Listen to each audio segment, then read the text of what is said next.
AITA for telling my girlfriend's ex she's all yours and leaving the party? I, Brandon, a 31-year-old man, am a planner. I am an architect, and my life is based on blueprints. I like things precise. For the past 2 years, I have been with Haley, 28. She is not a planner. She is a vibe person. I thought it was a good balance. I was the foundation. She was the chaotic and beautiful facade. We had been living together for about 8 months in a high-rise apartment building in Chicago that I love. The lease is solely in my name. I signed it before she moved in. I pay about 70% of the rent and all the utilities, which was my choice. I make good money. She works as a part-time stylist. I decided to throw a big spring party. This was not just a casual get-together. I spent weeks planning it. I am a bit of a tech geek and had just finished installing a custom smart home system I call Aura. It is my baby, not something off the shelf. It runs on a dedicated server in the hall closet with custom scripts. It controls every light and all the music with multiple zones, plus the 3 large digital art screens in the living room. It is impressive. Haley loved it. She called it our ultimate party trick. I had spent around $1,200 on catering. I had personally curated a bar cart with some high-end tequila, whiskey, and gin. The Aura playlists were programmed by the hour. The digital art was set. I was ready. Then 3 days ago, on a Tuesday, she dropped the bomb. She had been acting strange all day. "Hey," she said without looking at me. "So, you know Dylan is in town." My stomach dropped. Dylan, 29, is the ex. He was the one she always said caused a soul-crushing breakup, the one she swore she was completely over, but whose name kept coming up way too often. "Yeah," I said, trying to keep my voice neutral. "Well, I ran into him and invited him to the party on Friday." I just stared at her. "You invited your ex-boyfriend to our spring party without asking me." "God, Brandon, do not be like that," she snapped. "It is not a big deal. We are friends. We are mature adults. He wanted to see the new place. It would be weird not to invite him. I'm not comfortable with that, Haley. This is our party for our friends. It is weird. I do not want him here." This was the moment I should have seen it all. Her face hardened. She crossed her arms. "Look, he is coming. I already told him he could." "Then uninvite him." "No, I am not going to be immature just because you feel insecure. He is my friend and he is coming. It is not a big deal unless you make it one." She took a deep breath and delivered the line that changed everything. "Just be professional about it. Seriously, if you are going to be paranoid and weird, it just makes me think we have a problem. Behave, or it is over." Just like that. It was over because of the party. She was holding our 2-year relationship hostage, and the ransom was my self-respect. I looked at her, really looked at her. She was not nervous. She was challenging me. She had already made her choice. She was testing me to see if I would fold. A strange calm washed over me. The anxiety and the pain all just evaporated. It was like looking at a blueprint and finally spotting the fatal design flaw. "You are right," I said. My voice was low. Her expression softened immediately. A smug little smile crept onto her lips. "See, I knew you would understand." "No," I said. "I mean, you are right. I will be very professional." Friday night arrived, and the party began. I was the perfect host. My friends Connor and Kyle arrived first, followed by my colleagues from the firm. The apartment looked amazing. The Aura system was working perfectly. The ambient lighting was a warm amber. The music was perfect, lo-fi pop. The digital art was slowly cycling through minimalist landscapes. The catering was a huge hit. I was charming and funny, mixing drinks for everyone. Haley was in her element in a red dress that I now realize he probably liked. Around 9 in the evening, the doorbell rang. Haley shot me a nervous warning glance. "Behave." "Do not worry," I said, smiling. "I got this." I walked to the door. There he was. Dylan. He looked exactly as I had expected, a little scruffy with artist vibes. He looked uncomfortable. "Oh, hey, Brandon. I am Dylan." I put on my biggest, most welcoming host smile. "Dylan, welcome. I am so glad you could make it. Haley has been dying to see you." I took his hand and shook it firmly. "Great place," he said. "Thanks. We love it." Haley came gliding over, all smiles. "Dylan, you made it." She gave him a hug that lasted about 2 seconds too long. He kissed her on the cheek. I watched the whole thing. Then I turned to Haley, my smile still fixed in place. "Well, he is here. My job is done. You guys have fun." I walked right past her and grabbed my jacket from the coat rack. Her smile vanished. What? What are you doing, Brandon? Stop being dramatic. There are people here. I am not being dramatic, I said, slipping my phone into my pocket. I turned to Dylan, who looked completely baffled. She is all yours, buddy. I am out of here. Leaving, she hissed. Brandon, get back here. I walked out the door. My friends Connor and Kyle had watched the entire exchange. They know me. They knew this was not just a scene. As I walked down the hall, I heard footsteps behind me. Brandon, what the hell? It was Connor. We are done, I said. She gave me an ultimatum. I accepted it. Let us go get a drink. Connor looked back at the apartment where the music was still playing perfectly. Man, what about all this? Not my party anymore. Not my problem. The rest of my friends and colleagues saw the host leave, followed by my two best friends. The vibe shifted immediately. We got in the elevator. I pulled out my phone, opened my custom Aura app, and tapped the script I had written years ago as a joke. System shut down. What are you doing, Brandon? Connor asked. Being professional, I said. Back at the apartment, as Connor told me later, chaos ensued. First, the music died, cut off mid-beat. Then, all the lights in the apartment, all 32 smart bulbs, went from a warm ambient amber to their default setting, 100% brightness, sterile 4000 Kelvin white, like an operating room. Then, all 3 digital art screens went black. The whole party, about 30 people, just stood there in absolute silence, blinking in the harsh, fluorescent-like glare. Apparently, Haley started frantically tapping the wall panels, which were now just useless plastic. My friend Connor said Dylan looked around and said, "Wow, weird vibe." My colleagues, bless them, saw their opportunity to leave. Oh wow, look at the time. I have to get up early. I think my cat is sick. Within 10 minutes, every single one of my friends and colleagues was gone.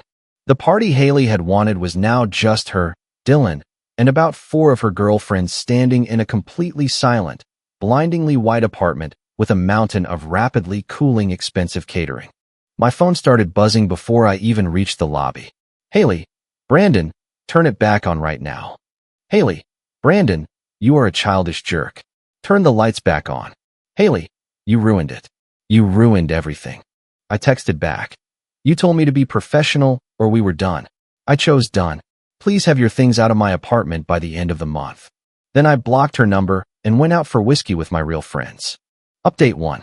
A week later, the fallout from the party that never happened was immediate. Connor, Kyle, and I went to a quiet bar, and my phone was just a vibrating brick on the table. Calls from numbers I did not recognize. Texts from her best friend, Brooke. Brooke, Haley is in tears. You are a monster. How could you humiliate her like that? Brooke, she invited one person. You destroyed your whole relationship over a guy. You are pathetic. Brooke, turn her internet back on. She cannot even watch TV. Oh yeah? The Aura system was not just lights and music. It ran through my server, which also acted as the main router and firewall for the entire network.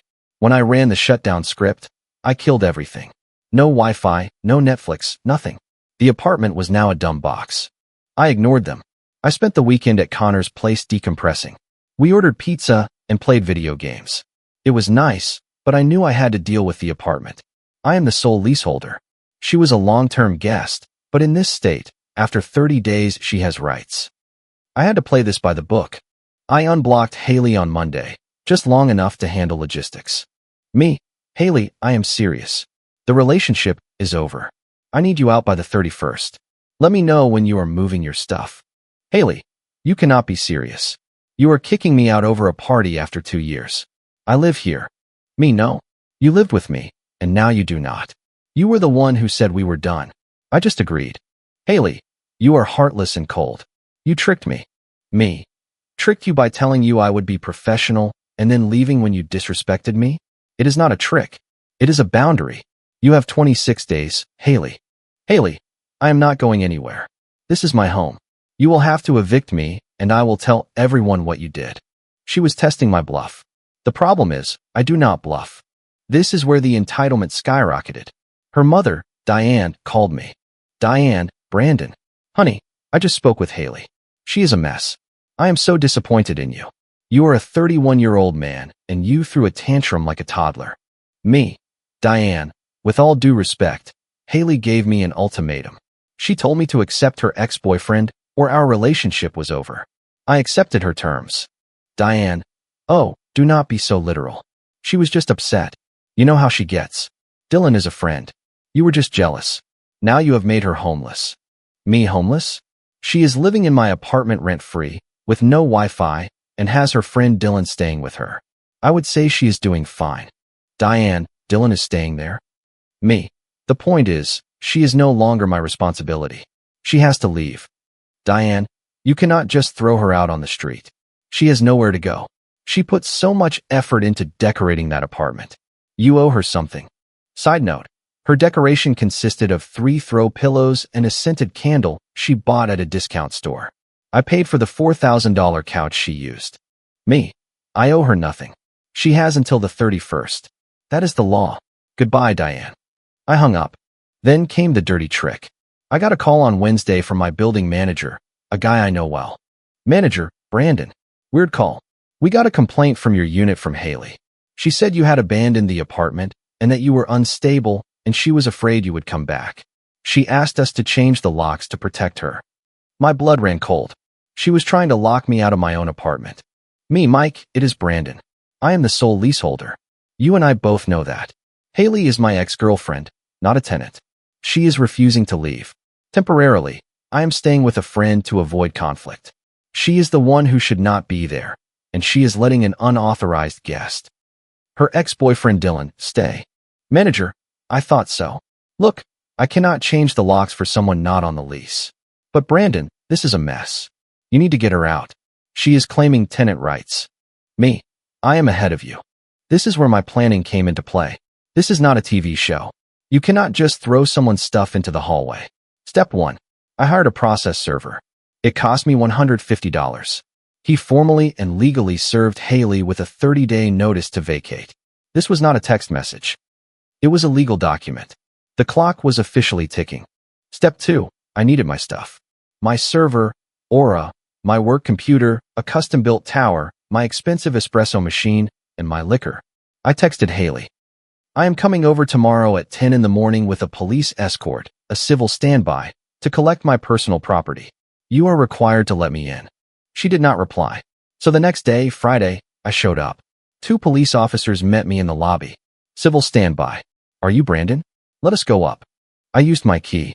The door was deadbolt from the inside. The officer knocked.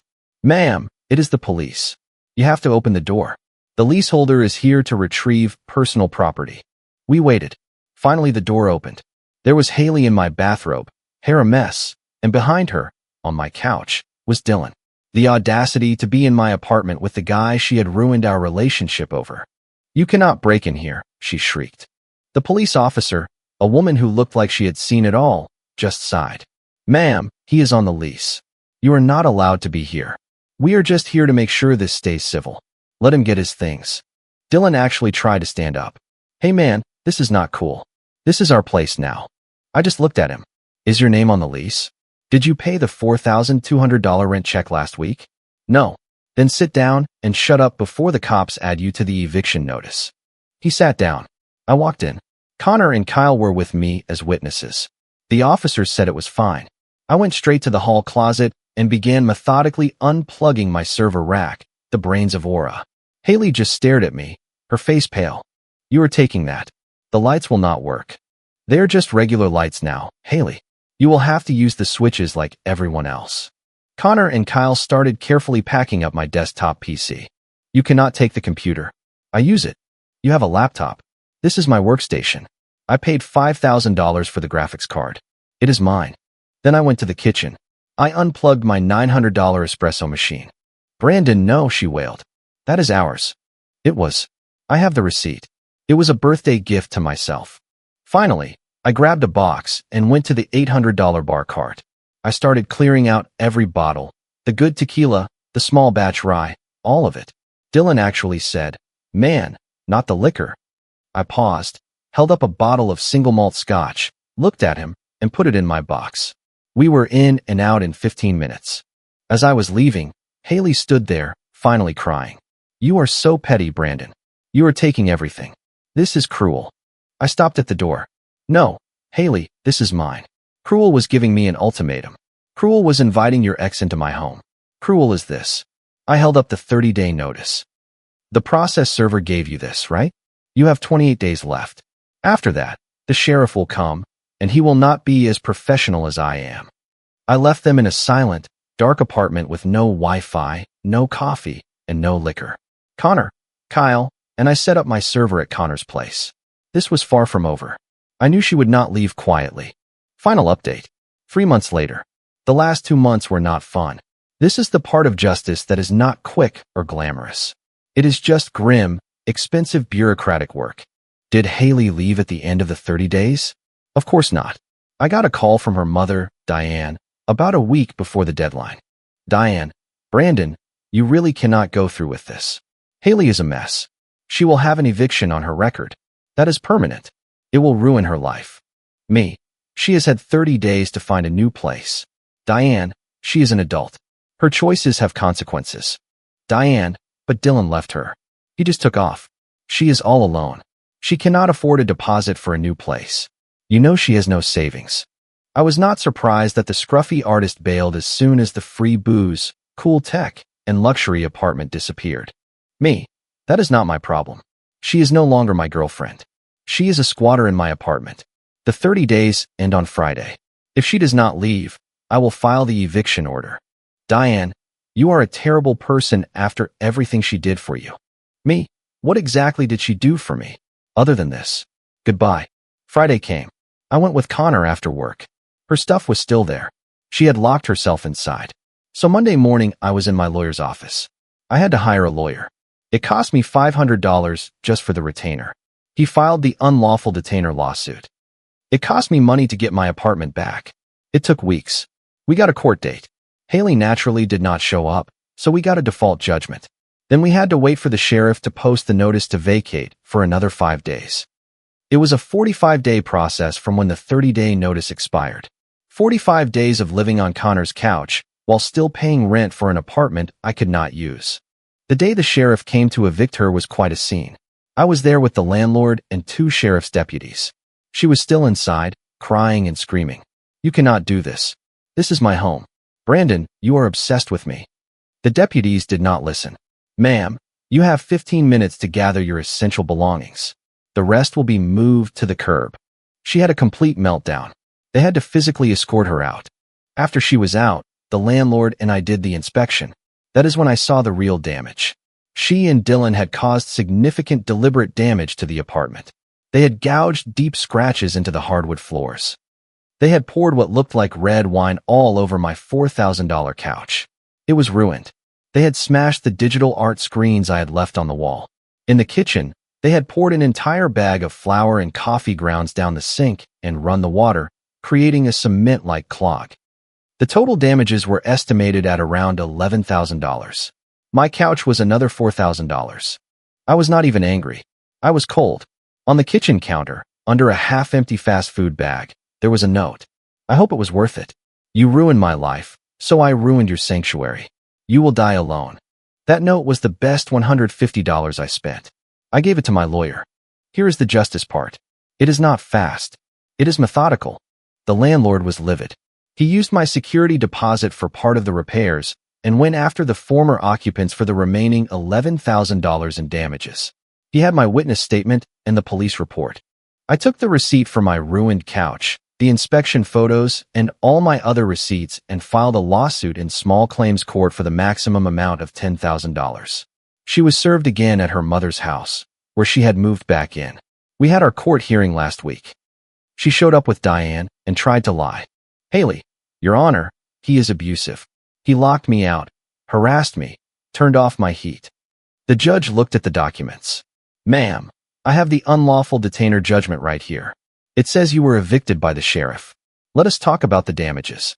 She continued to claim it was already like that, and that I was just trying to get money from her because I was rich.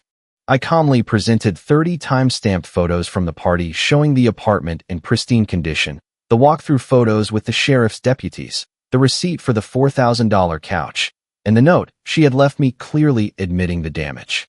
The judge read the note. He looked at Haley. Ma'am, did you write this? Haley went white. I won. Judgment for the full $10,000. The fallout was severe.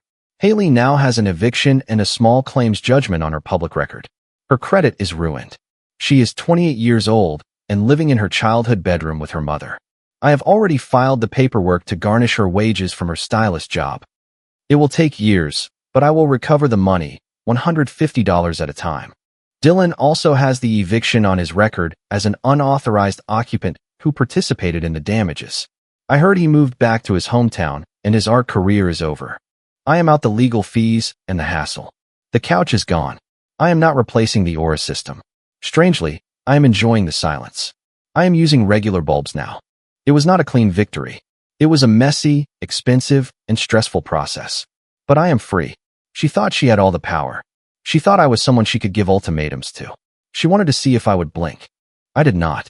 Comment. I really hope this story gave you something meaningful to think about. I've come to realize how deeply important it is to value our self-respect in every relationship.